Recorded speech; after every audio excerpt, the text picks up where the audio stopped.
Hey, what's going on guys, welcome back to AZA Reviews. Today we're going to talk about Spiderman Miles Morales, and I know I'm a little late for a review, but this game surprised me for the most parts and I thought I should share my opinions with you guys.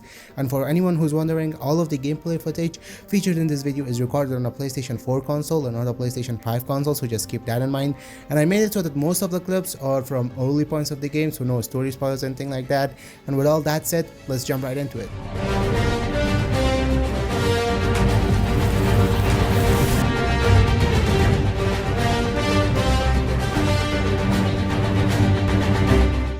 Spider-Man Miles Morales was an extremely hyped up game because it got announced with the big boy PlayStation 5 itself as a launch title, but when it got released the hype was all gone because all the player/critic reviews suggested towards the game being very short in general, and in some cases it doesn't even feel like a standalone title and more of a DLC. So as a consumer I sort of always avoided purchasing the game, at least not for the PlayStation 4, but fast forward to last week I finally got to play the game for myself and I was surprised to find the Spider-Man Miles Morales as a more fulfilling experience than the first Marvel's Spider-Man game that I played back in 2018, so let's break it down.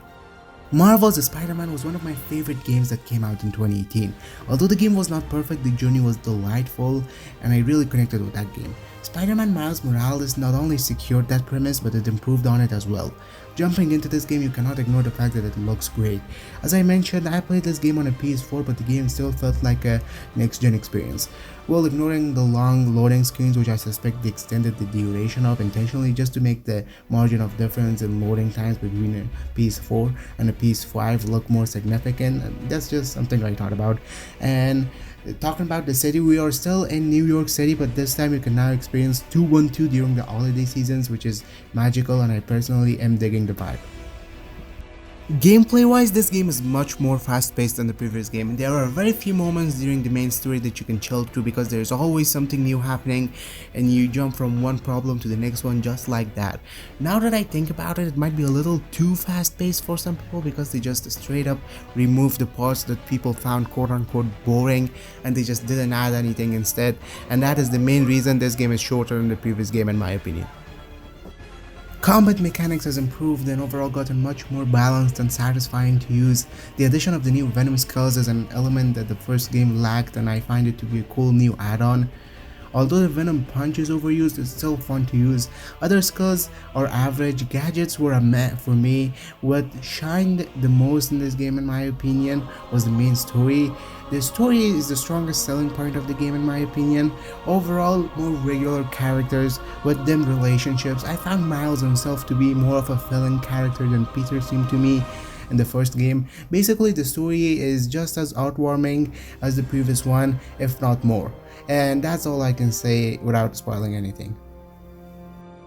You can now customize your Spider-Man even further, but in my version of the game, the standard PS4 version, there were limited actual Spidey suits that you can try over the last game.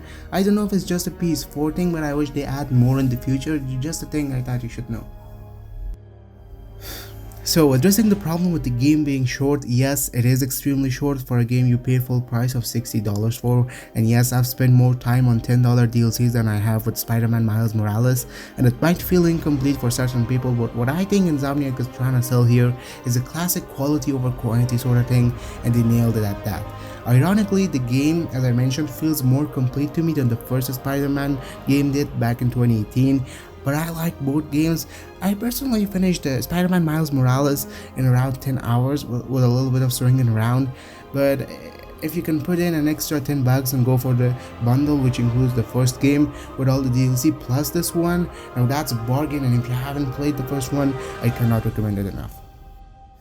Spider-Man Miles Morales is the new take on Marvel's Spider-Verse and is a short, delightful experience that delivers on a much improved overall gameplay mechanic and a heartwarming story like the previous one.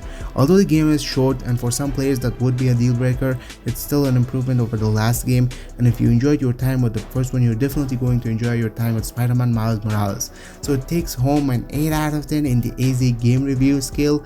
You should definitely check it out for yourself. If you enjoyed this review, drop a like down below, and if you like the overall style of my review videos, why not subscribe so you don't miss out on more. And also leave your opinions down below, I would love to give them a read. Thank you guys for watching, and I will catch you guys in the next one. Peace.